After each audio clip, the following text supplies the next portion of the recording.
Hey, Scott. Hey, thank you for speaking to us about Accident Man, Hitman's Holiday. I feel like I've been bothering you about the sequel for the past few years.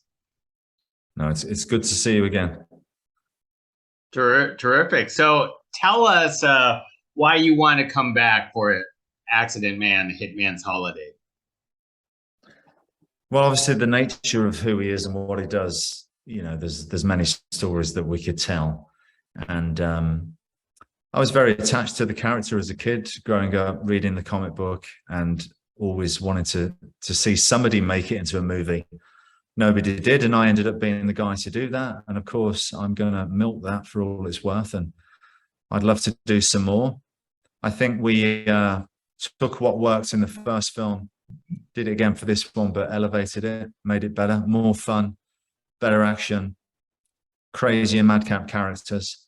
And, you know, my goal is with this franchise is just to make a thoroughly entertaining film, but kind of unlike anything else out there. It's, you know, it's gritty. It's real action performers, and just a good time.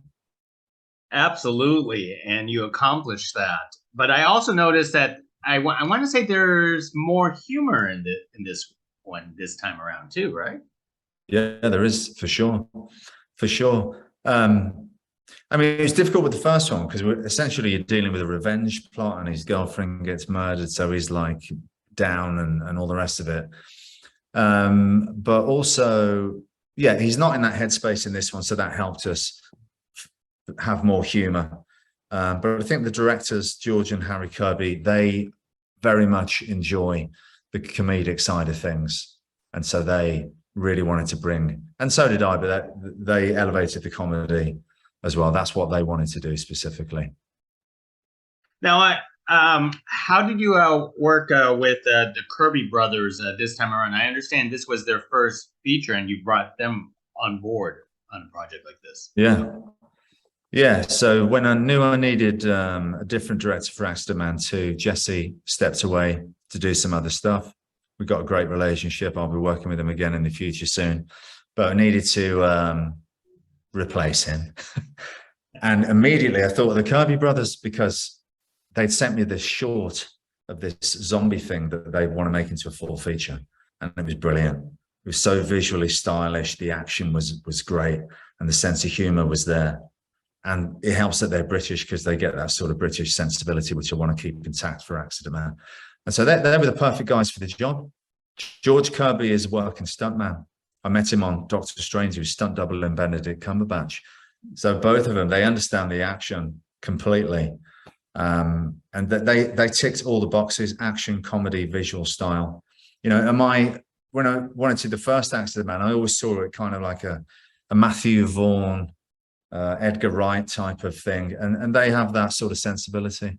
So it's perfect.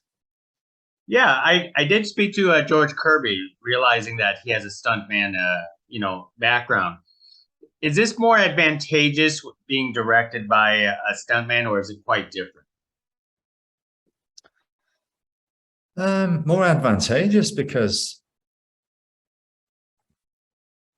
they understand the action on a level that, you know, George was operating the camera for some of the fights.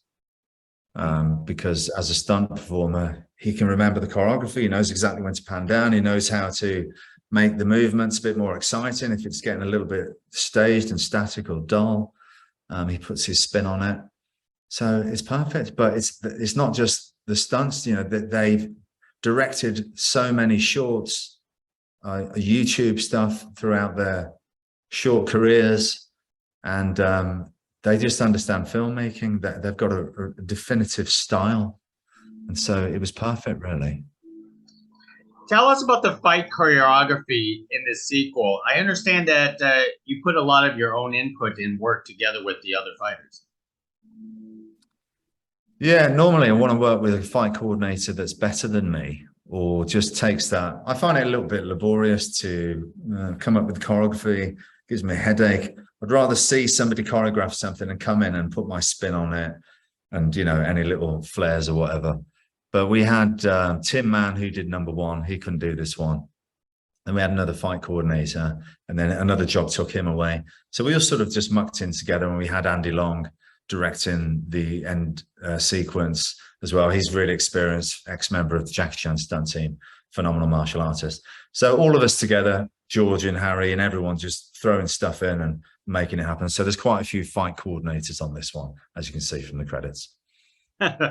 Most excellent. And for you, what was the most difficult fight, or the most enjoyable fight for you? None of them are enjoyable. They're always hard. I hate my job. No, I love my job. The most difficult one was, they're all difficult, but yeah, I injured my knee in the first week. So then every action sequence after that is harder because you're carrying an injury, and that always sucks. But sometimes it happens. When you make as many action films as me, inevitably on some of them, you're going to be injured. Oh, I'm injured on more than these days than I'm not, but there you go. I know. I guess one of the biggest misconceptions, like an action star like yourself, a lot of people think that you do everything. But could you talk about, that you also need a stunt man, even though you do a lot of your own action sequences? Yeah, no, look, you can't do it all. You've got to minimize. If you get badly hurt, then the film's going to suffer. Also, it's very difficult to convince the other producers to let you do something that may take you out of the game. I mean, if I'm incapacitated, the film is really going to suffer because we're not going to get any extra money given to us, or we can't shut down and then come back. No, the train keeps going, and you'd just be doing more stuff with the stunt double. So, as much as I want to do, there's some stuff I do in this, I get thrown out of the van, and that was because it was the final day. So if I got hurt, it didn't matter. And then there was I get flipped by Andy, and I do this spin and land on the floor. Nothing major, but could have had the stuntman do that. But if I'm honest with you, the stuntman couldn't do it. So I was like, I'll do it. But anyway, so sometimes you've got to step in. But it's about, doing it when it counts, when you can make the most of it. But you can't do it all the time because you're going to get hurt at some point, and it's going to be bad for the film. So what is your daily routine to, maintain your physique? Do you do it every day yourself? Just got to eat correctly and not get away from yourself. I mean, inevitably, I'll finish a film and I'll pig out for 2 or 3 weeks. And then there'll be another film approaching, and I think, well, I better stop now. I better get back into shape. So you've got to clean up your diet. I mean, look, anyone out there, if they can just switch that thing in their brain where they go, it's not about how I look, it's about how I feel and how healthy I am. And if you eat healthy and you eat good food, you'll feel better and you'll also look better. And if you can make that switch, it's a lot easier. It's not about, I'm going to have to diet now. It's about, no, I'm going to have a healthy, balanced diet. I'm going to look after my body.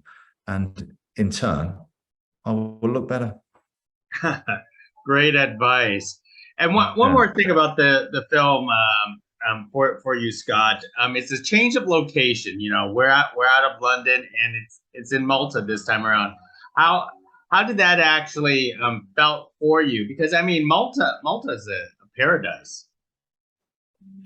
Yeah, Malta was great, and we had a lot of help from the film commission there, and we got great tax incentive, which was very appealing.